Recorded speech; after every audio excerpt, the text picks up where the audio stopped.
میں آپ کی بارگاہ میں عرض کروں، جتنے بھی مولا کے چاہنے والے ہیں، دیکھیں بہت سارے مومنین یہاں پر آتے ہیں اپنی حاجتیں لے کر، دعائیں لے کر۔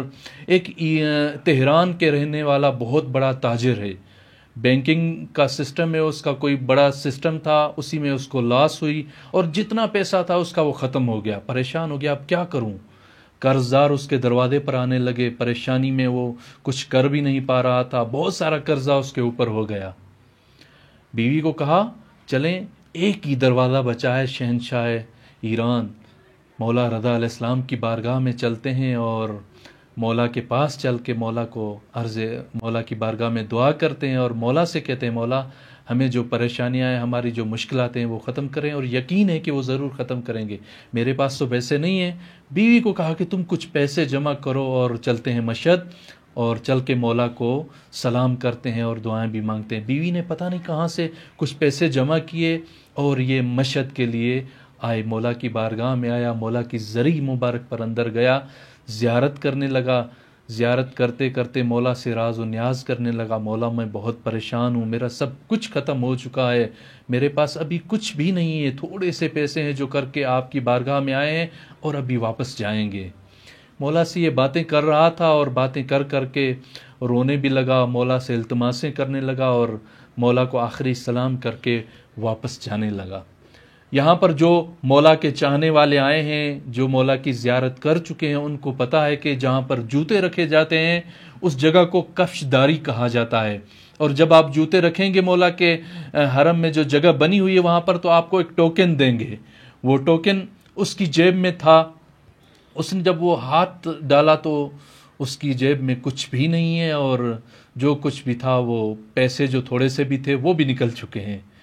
تو وہ مولا کی زری کی طرف رخ کر کے کہنے لگا مولا میں تو آپ سے مانگنے آیا تھا، میرے پاس کچھ بھی نہیں تھا، تھوڑا بہت کچھ تھا جو آپ کی بارگاہ میں لایا تھا وہ بھی میرا ختم ہو گیا ہے، اب میں کیا کروں؟ تو ایک سکہ اس کے پاس موجود تھا، مولا کی زری واقعاً آپ جہاں دنیا کے جس کونے سے بھی مولا کی زری کی زیارت کر رہے ہیں، مولا کو سلام کریں، وہاں سے بیٹھ کر مولا کی بارگاہ میں عرض ارادت کریں، آپ کی مشکلاتیں ہیں یہاں سے دور ہوں گی، آپ کی بیماریاں ہیں یہاں سے ختم ہوں گی، کیونکہ یہ فرزند رسول ہے۔ رسول اکرم نے کئی سال پہلے، ابھی امام رضا علیہ السلام اس دنیا میں نہیں آئے ہیں، لیکن رسول اکرم کہہ رہے ہیں ستدفنو بضعۃ منی بارض خراسان، ان قریب میرے بدن کا حصہ خراسان کی زمین میں دفن ہوگا، جو کوئی بھی میرے فرزند امام رضا علیہ السلام کی زیارت کرے گا اگر پریشان ہوگا، نبی اکرم فرماتے ہیں کہ خدا اس کی پریشانیاں دور کر دے گا، اگر گناہگار ہوگا خدا اس کے گناہ بخش دے گا۔ دیکھیں کس کا فرمان ہے، وما ینطق عن الہوی ان هو الا وحی یوحی، اس نبی کا فرمان ہے جو خدا کی وحی کے بغیر نہیں بولتا۔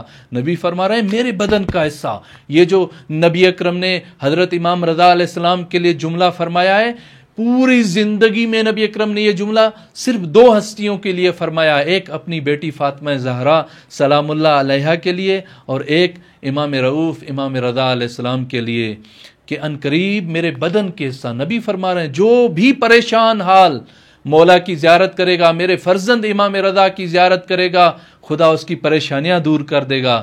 اگر کوئی گناہگار میرے فرزند امام رضا علیہ السلام کی زیارت کرے گا، خدا اس کے گناہ بخش دے گا۔ تو یہ شخص مولا کو کہنے لگا مولا جو کچھ بھی تھا وہ ختم ہو گیا ہے، جو کچھ بھی میرے پاس تھا وہ بھی نکل گیا ہے، میں تو آپ سے مانگنے آیا تھا۔ پریشانی کی حالت میں نکلا مولا کے حرم سے، کہنے لگا کسی مولا کے زائر سے کچھ مانگتا ہوں، کرایہ مل جائے میں واپس گھر چلا جاؤں۔ تو یہ بڑا تاجر تھا، بہت پیسے والا تھا، اس کے دل نے اسے اجازت نہیں دی کہ کسی کے آگے سوال کر لو، کہنا چاہتا تھا، کچھ مانگنا چاہتا تھا، لیکن اس کے دل نے اس کو اجازت نہیں دی۔ دوسری جیب میں ہاتھ ڈالا تو اسے ایک سکہ ملا۔ پرانے زمانے میں حرم کے اطراف میں ٹیلی فون کے بوتھ لگے ہوتے تھے، ان میں سکہ ڈالتے تو کال کر سکتے تھے آپ۔ تو یہ نکلا فلک آب پر، یہاں پر فلک آب امام رضا علیہ السلام کے باب رضا پر ایک چوک ہے جس کا نام ہے فلک آب، بازار امام رضا علیہ السلام کے ساتھ ہے، وہاں پر آیا، ایک بوتھ میں سکہ ڈالا اس نے، تو اس نے کہا کس کو کال کروں؟ اس نے ایسے ہی ایک نمبر مشہد کا ڈائل کیا. اس نے کہا جو کوئی بھی ہوگا اسی کو کہوں گا کہ میرے پاس کچھ بھی نہیں ہے, میری تھوڑی ہیلپ کر دو کہ میں تہران اپنے گھر واپس پہنچ جاؤں. اس نے کال ملائی, آگے سے ایک بندے نے کال اٹھائی. اس نے کہا میں فلانی ہوں اور یہاں پر مشہد آیا تھا, میرے پاس پیسے ختم ہو گئے, کیا آپ میری ہیلپ کر سکتے ہیں کہ میں واپس اپنے گھر پہنچ سکوں؟ تو اس شخص نے کہا آپ کہاں سے بات کر رہے ہیں, ابھی کہاں پر موجود ہیں؟ تو اس نے بھی یعنی ایک اچانک عجیب طریقے سے بات کی جیسے اس کی کال کے انتظار میں تھا. تو اس نے کہا میں فلک آپ پر فلانی بوتھ پر موجود ہوں اور یہاں سے آپ کے لیے کال کر رہا ہوں. اس بندے نے کہا یہیں پر رکو, ابھی آپ کی بارگاہ میں پہنچتے ہیں. تھوڑی دیر گزری, وہ شخص نہیں آیا. تو یہ سوچنے لگا اس کو شاید یہ بات وہ بھول گیا ہو, یا جان چھڑانے کے لیے اس نے کہہ دیا ہو کہ ابھی میں آتا ہوں, وہ نہیں آئے گا. یہی سوچ رہا تھا کہ اس کے سامنے ایک بہت بڑی گاڑی آ کے رکی. جب گاڑی رکی, اس گاڑی والے بندے نے اس کو بلا کے کہا تمہارا نام کیا ہے؟ فلاں نام ہے تمہارا؟ تو اس نے کہا ہاں میں وہی ہوں. کہتا ہے آئیں بیٹھیں, آپ کے انتظار میں ہمارے صاحب موجود ہیں اور آپ کا انتظار کر رہے ہیں. تو اس نے سوچا کہ یہ ڈرائیور ہے اور اس کا مالک کوئی اور ہے.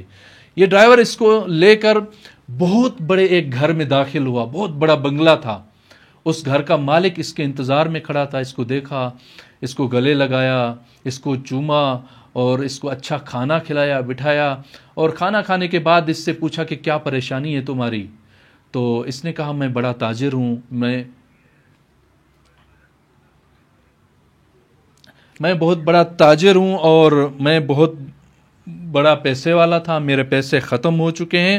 ابھی میں مشہد آیا تھا مولا کی بارگاہ میں دعا کرنے کے لیے, تو جتنے میرے پیسے تھے وہ بھی ختم ہو گئے. آپ میری ہیلپ کریں کہ میں تہران پہنچ سکوں. تو اس بندے نے کہا کہ تمہارا کتنا لاس ہوا ہے اور کتنا تمہیں نقصان ہوا ہے؟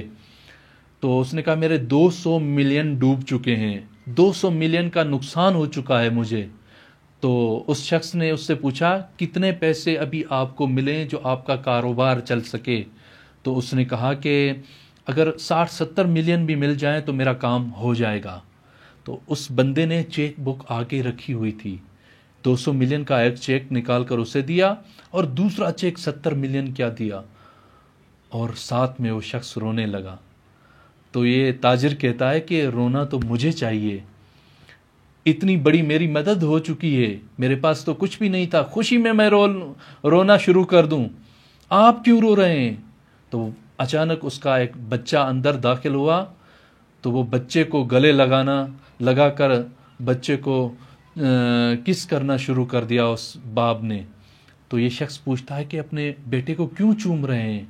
تو کہتا یہ میرا بچہ کینسر میں مبتلا تھا, سرطان ہو چکی تھی اسے, میں تہران گیا, مشہد سے علاج کرایا, کہیں سے اس کا علاج نہیں ہو رہا تھا. پھر میں لندن چلا گیا اس کے علاج کے لیے, وہاں سے بھی یہ ٹھیک نہیں ہوا. سب ڈاکٹروں نے کہا کہ یہ ٹھیک نہیں ہو سکتا. ایک ٹیسٹ بچی ہوئی ہے, اگر اس کی یہ ٹیسٹ صحیح ہو جائے, منفی آ جائے, نیگیٹو آ جائے تو چانس ہے کہ یہ بچ جائے, ورنہ ہم کچھ بھی نہیں کہہ سکتے. کہتے میں پریشان تھا, کوئی دروازہ نظر نہیں آ رہا تھا. مجھے ایک شخص ملا, میں نے اس سے یہ بات کی. اس نے کہا شاید آپ امام رضا علیہ السلام کو نہیں جانتے, آپ مولا رضا علیہ السلام سے اپنی حاجت طلب کریں, ان سے کہیں کہ آپ کے بیٹے کو شفا دیں. کہتے میں آیا, گھر سویا, امام علیہ السلام سے اس سے پہلے کہ سو جاؤں توسل کیا, امام سے دعائیں مانگی. امام کو کہا کہ مولا آپ میرے بیٹے کو شفا دیں, میں آپ کے کسی زائر کی مدد کروں گا, میں آپ کے کسی زائر کی پریشانی کو دور کروں گا, میں آپ کے کسی زائر کی کوئی نہ کوئی ہیلپ کروں گا. کہتے ہیں صبح کو اٹھے, جب میرے بچے کی ٹیسٹ آئی تو وہ ٹیسٹ نیگیٹو تھی اور میرا بچہ ٹھیک ہو گیا. میں نے ڈاکٹروں سے کہا کہ کوئی دوائی دیں, کوئی اور ٹیسٹ کریں. ڈاکٹر نے کہا کہ ابھی تو اس کو کچھ بھی نہیں ہے, یہ بالکل ٹھیک ہے. میں واپس گھر آ گیا اور کافی اس کو ٹائم گزر چکا ہے, میرے بچے کو ٹھیک ہوئے کافی دن گزر چکے ہیں. میں اپنے کاموں میں بزی ہو گیا. میں نے جو امام رضا علیہ السلام سے وعدہ کیا تھا کہ مولا میں آپ کے کسی زائر کی ہیلپ کروں گا, وہ میں بھول چکا تھا. رات میری خواب میں امام رضا علیہ السلام آئے ہیں اور امام نے کہا کہ اے فلانی تو بھول چکا ہے, تم نے وعدہ کیا تھا کہ میں تمہارے زائر کی ہیلپ کروں گا, میں تمہارے زائر کی کوئی نہ کوئی مدد کروں گا، اس کی پریشانی دور کروں گا۔ صبح میرا ایک زائر آ رہا ہے، وہ آپ کو کال کرے گا، اس کی ضرور مدد کرنا۔